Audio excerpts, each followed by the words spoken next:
नमस्कार। चलिए आज एक बहुत ही दिलचस्प पौराणिक कथा में गोता लगाते हैं। एक ऐसी कहानी जो हमें पौराणिक कथाओं के सबसे शक्तिशाली पात्रों में से एक की ताकत के बारे में एक बहुत बड़े सवाल का जवाब देती है। हम सब ये तो जानते हैं कि हनुमान जी महावीर और महाज्ञानी हैं, पर असल सवाल तो ये है कि उनकी शक्ति की कोई सीमा भी है। हमारे ग्रंथ इस सवाल का जवाब एक बड़ी ही अनोखी घटना के जरिए देते हैं। तो कहानी शुरू होती है महान युद्ध के दौरान। रावण इस बात से बहुत चिढ़ा हुआ था कि हनुमान जी युद्ध भूमि में उसकी सेना का संहार कर रहे थे। एक दिन जब युद्ध रुका हुआ था तो रावण गुस्से में हनुमान जी को ढूंढने निकला और उसने पाया कि हनुमान जी तो आंखें बंद किए ध्यान में लीन बस राम नाम का जाप कर रहे थे। और यहीं से कहानी में एक मजेदार मोड़ आता है। रावण, जो हनुमान जी को सिर्फ एक साधारण वानर समझ रहा था, उसने लड़ाई लड़ने के बजाय उन्हें अपमानित करने के लिए एक अजीब सी चुनौती दे डाली। और रावण की चुनौती क्या थी? बिल्कुल सीधी और सरल। एक मुक्का तुम मुझे मारना, एक मुक्का मैं तुम्हें मारूंगा। मतलब आमने सामने की एक एक मुक्के की लड़ाई। है ना अजीब? तो शर्त के नियम क्या थे?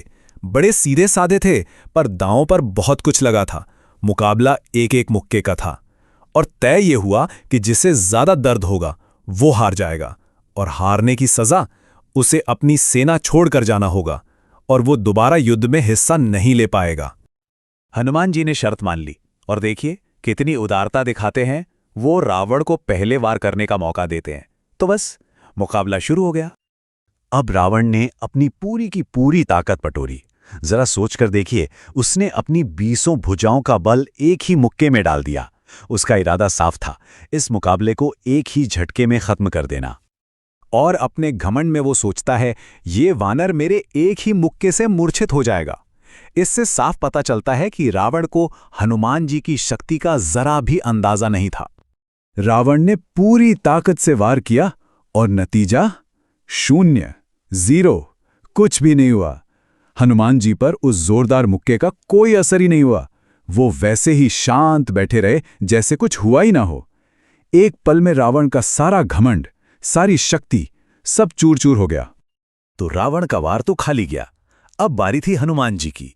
रावण की इस नाकामी के बाद सबकी नजरें इसी पर थीं कि अब पवन पुत्र अपनी कितनी शक्ति दिखाएंगे। और ये पल इतना बड़ा था कि स्वर्ग में भी खलबली मच गई। जैसे ही हनुमान जी ने अपना हाथ उठाया, भगवान शंकर और ब्रह्मा जी तक चिंतित हो गए। सभी देवताओं को डर था कि अगर हनुमान जी ने अपनी पूरी ताकत से मारा तो रावण तो वहीं ढेर हो जाएगा।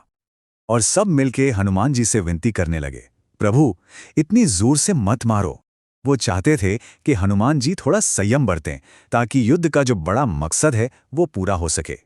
तो हनुमान जी ने क्या किया? अपनी इतनी शक्ति होने के बावजूद भी उन्होंने देवताओं की बात का मान रखा। उन्होंने धीरे धीरे अपनी मुट्ठी उठाई और रावण की छाती पर एक जोरदार मुक्का मारने के बजाय बस हल्के से उसे छू दिया। ये उनकी शक्ति का नहीं बल्कि उनके संयम का सबसे बड़ा प्रमाण था। और उस एक हल्के से स्पर्श का असर क्या हुआ? चलिए देखते हैं इस अनोखी शर्त का विजेता कौन बना। हनुमान जी का सिर्फ छूना था कि रावण हवा में न जाने कितनी दूर जा गिरा और बेहोश हो गया। ये दिखाता है कि दोनों की शक्ति में जमीन आसमान का फर्क था। और जब रावण को होश आया तो वो इतना हैरान और कमजोर था कि उससे खड़ा भी नहीं हुआ जा रहा था। मतलब वो सिर्फ जोर से नहीं बल्कि इस बात के सदमे से हार गया था कि एक हल्के से स्पर्श में इतनी ताकत कैसे हो सकती है।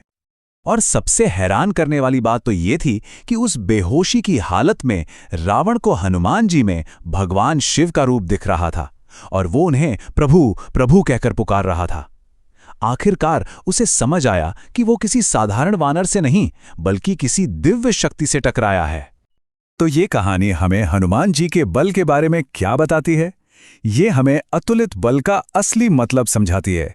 ये एक संस्कृत शब्द है जिसका मतलब है ऐसी शक्ति जिसकी कोई तुलना ही ना हो सके।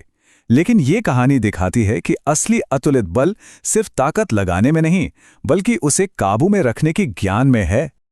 और ये हमें एक बहुत गहरे सवाल पर सोचने के लिए छोड़ देती है कि क्या सबसे बड़ी ताकत हमेशा प्रहार करने से दिखती है या फिर संयम रखने के ज्ञान से?